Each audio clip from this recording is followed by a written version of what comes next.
Start होती है एक ऐसे लड़के से जिसके पास पैसों की बहुत ज़्यादा कमी होती है और वो अपनी ज़िंदगी से काफ़ी ज़्यादा परेशान होता है। और उसका हमें सीन दिखाया जाता है एक ऐसी जगह के ऊपर जहाँ पर वो ब्रेड ख़रीदने जाता है और वहाँ पर उसके पास इतने पैसे भी नहीं होते कि वो अपने लिए एक ब्रेड ख़रीद ले। अब वो अपनी ज़िंदगी से काफ़ी ज़्यादा तंग अगर अपने किसी बिल्डिंग के घर की छत के ऊपर जाता है और वो बोलते हैं कि आज अपनी इस लाइफ से जो कि बहुत ज़्यादा डिस्टर्बिंग है इससे हमेशा के लिए छुटकारा हासिल कर लूँगा। और वो सुसाइड करने के लिए अपना पाँव आगे करता है और बिल्डिंग के ऊपर से छलांग मार देता है। बट अचानक से उसकी जो आंखें होती हैं वो खुलती हैं और वो देखती है कि हवा के अंदर उड़ रहा है और उसके जो छलांग मारी थी वो अभी ज़मीन के ऊपर गिरा नहीं और वो मरा नहीं है। और वो देखता है कि उसको एक एंजल उठाकर उड़ रही होती है और वो काफ़ी ज़्यादा शॉक होता है कि ये मेरे साथ क्या हो रहा है। और एंजल बताती है कि मैं तुम्हें इस तरह से मरने नहीं दे सकती थी, लोगों की लाइफ इस तरह से काफ़ी ज़्यादा ख़त्म हो रही है जो कि वो लोग चाहते भी नहीं कि इस वजह से ख़त्म हो। अब हमारा मेन कैरेक्टर बोलता है कि तुमने मुझे बचाया कि मुझे वहाँ से गिरकर मर जाना चाहिए था। मेरी लाइफ के अंदर अब कुछ भी ऐसा नहीं है जिसकी जो वजह हो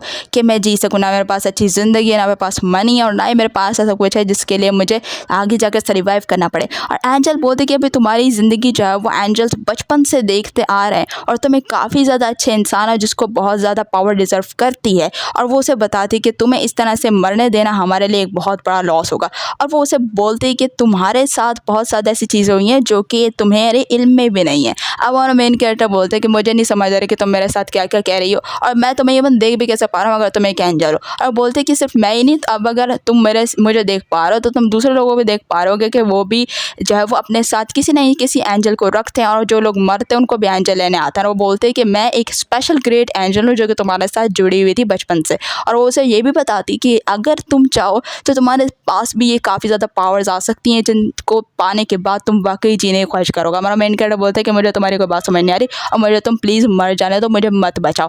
अब वो उसके बगैर किसी कुछ करे उसको एक ऐसी पावर देती है जिससे हमारे मेन कैरेक्टर के पर निकल आते हैं और वो एंजल बनना स्टार्ट होता है और वो काफ़ी ज़्यादा उड़ने लगता है हवाओं के अंदर। अब वो जब अपनी राइड से वापस आता है तो एंजल बोलते हैं कि वो तुम्हें मज़ा नहीं आया इस राइड के अंदर। और बेशक उसे मज़ा आया होता है पर वो बोलता है कि ये चीज़ इतनी काफ़ी नहीं है कि मैं इससे ये कहूँ कि मुझे जीने का एक मकसद मिल गया। अब बोलती कि तुम्हारे साथ बचपन से लेकर अब तक बहुत ज़्यादा ज़्यादती मेरी, इसलिए मैं तुम्हारे पास आई हूँ तुम्हें एक ऐसी पावर देने जिसको तुम डिज़र्व करते हो बचपन से। और वो उसे बताते कि तुम्हारे अंकल आंटी है जिन्होंने तुम्हें उठा लिया था, भले ही वो तुम्हें बचपन से बहुत ज़्यादा मार पीट रहे थे बट वो बहुत ज़्यादा धोखेबाज लोग हैं। और उन्होंने तुम्हारे जो पेरेंट्स हैं और जो तुम्हारी बहन है जो उस दिन एक्सीडेंट हुआ था कार के अंदर, हमारे मेन कैरेक्टर के माँ बाप और उसकी बहन एक ब्लास्ट से मारे गए थे, वो तुम्हारे अंकल एंड आंटी ने प्लान कर रखा था। अब ये सोचने के बाद वो काफ़ी ज़्यादा शौक हो जाता है सुनने के बाद और बोलता है कि तुम्हें क्या बोल रही है, क्या मेरे अंकल आंटी ने मेरे माँ बाप को मारा था? और वो बोलती कि हाँ ये उनकी प्लानिंग था ताकि वो उनकी जो जायदाद है उसके ऊपर कब्जा कर सके। तुम्हें समझ नहीं आ रही तो ये जो एक वो उसको एक रेड हीरा देते और बोलते कि जिसकी तरफ भी तुम एरो को फेंकोगे वो तुम्हारे अंदर काफ़ी ज़्यादा इंटरेस्टेड हो जाएगा, उसको तुम्हारे से बेतहाशा प्यार हो जाएगा और तुम अगर ये नहीं सोच सकते तो जाकर इसको ट्राई कर लो। हमारे मेन कैरेक्टर घर के ऊपर वापस आता है और उसकी आंटी बोलते हैं कि तुम आखिर इतनी देर से थे कहाँ, खैर आई गए तो घर का सौदा सर्फ मिले। और वो बोलता है कि मेरी एक बात का आप सीधे सीधे तरीके से जवाब दें, क्या जो एक्सीडेंट हुआ था इतने साल पहले क्या उसमें आप और अंकल इन्वॉल्व थे मेरे माँ बाप को मारने में? और बोलते कि मुझे क्या क्या बोल रहे हो तो मेरी समझ में नहीं आ रहा। और वो उसकी तरफ फिर अपना फाइनली वो एरो रेड एरो फेंकता है जो कि एंजल की तरफ से उसे दिया गया होता है और वो फ़ौरन ही पागल हो जाती है और बोलती है वर्ल्ड में अगर कोई मान नहीं रखता तो सिर्फ तुम, मैं सिर्फ तुम्हारे साथ जीना चाहता हूँ। वो उसे पुश करके बोलता है कि मेरे सवाल का जवाब दो, तुम सीधे सीधे कि क्या मेरे माँ बाप की डेथ के अंदर तुम और वो इन्वॉल्व थे? नहीं तो वो बोलती है कि मैंने कुछ भी नहीं किया था, मेरे हस्बैंड ने मुझे मजबूर किया था सब कुछ करने के ऊपर। अब सब कुछ मेन कैरेक्टर सुनता है तो उसकी आंखें फट जाती हैं कि इतने सालों तक इन्होंने मुझे कुत्तों की तरह पाला है और आप ये मुझे बताने कि वो मेरे ही माँ बाप के पैसे जिनके ऊपर बैठ कर ये और इनके बच्चे याशी कर रहे थे और मुझे खाने को भी नहीं देते थे ये कुछ। अब वो काफ़ी ज़्यादा पागल हो जाता है और इतने में उनका अंकल वहाँ पर आता है और बोलते हैं कि ये हो क्या रहा है। और मेन कैरेक्टर हमारा बेचारा बैठा हुआ चीखा मार रहा होता है और वो बोलती है कि मैंने ऐसा कुछ नहीं किया था, मैंने ऐसा कुछ नहीं किया था। और मेन कैरेक्टर बोलता है कि तुम इतनी ज़्यादा बुरी हो तुम्हें मर ही जाना चाहिए। और वो जैसे ही मेन कैरेक्टर बोलता है कि तुम मर जाना चाहिए वो जाकर अपने जब गले के अंदर चाकू घुसा लेती है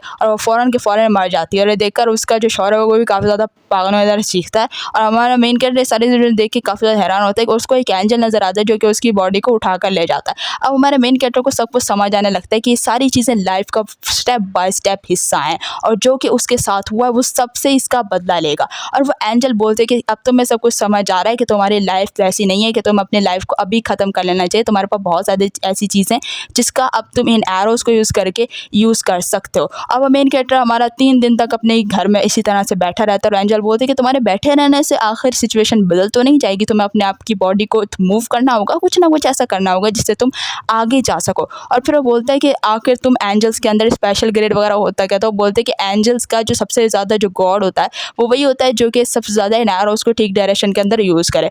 और फिर हमारा मेन कैरेक्टर बोलता है कि अगर मैं इन एरोज़ को ठीक से यूज़ करूँ, सबसे ज़्यादा किल्स करूँ, तो क्या मैं तुम्हारी वर्ल्ड का गॉड बन जाऊँगा। और इस चीज़ को लालच ही वो सारे एरोज़ ले लेता है और वाइट एरो जिसको ये मारते हो बगैर किसी दर्द वगैरह के मर जाएगा, और रेड एरो जिसको ये मारेगा वो उसको काफ़ी ज़्यादा उसके अंदर इंटरेस्टेड हो जाएगा। अब हमारा मेन कैरेक्टर सारी की सारी एंजेलिक पावर्स लेकर वो red arrow and white arrow लेकर जाता है और सबसे पहले वो अपने अंकल को ही, जो कि उसका अंकल था, उसका किस्सा तमाम करता है। और उस रेड एरो और वाइट एरो की मदद से वो इतना ज़्यादा स्ट्रॉन्ग हो जाता है कि पहले उसने सोचा भी नहीं, तो पल भर में ही एक जगह से दूसरी जगह अपने पैरों से उड़ पा रहा था। और इस तरह से उसकी पावर काफ़ी ज़्यादा नेक्स्ट लेवल चले जाती है। इस एनिमे का नाम प्लाटिनम एंड है और ये एनिमे काफ़ी ज़्यादा फेमस है इसी चीज़ की वजह से, जो कि इसके अंदर दिखाई जा रही है एंजेलिक पावर्स और कुछ भी इस तरह की चीज़ें जो कि कंपैरिजन दूसरे एनिमे से काफ़ी ज़्यादा दिलचस्प एंड इंटरेस्टिंग है। वॉच लिस्ट में लाने के लिए ये एनिमे एक्शन फिगर के अंदर काफ़ी ज़्यादा एंटरटेन करने वाले हैं और अगर देखे हुए हैं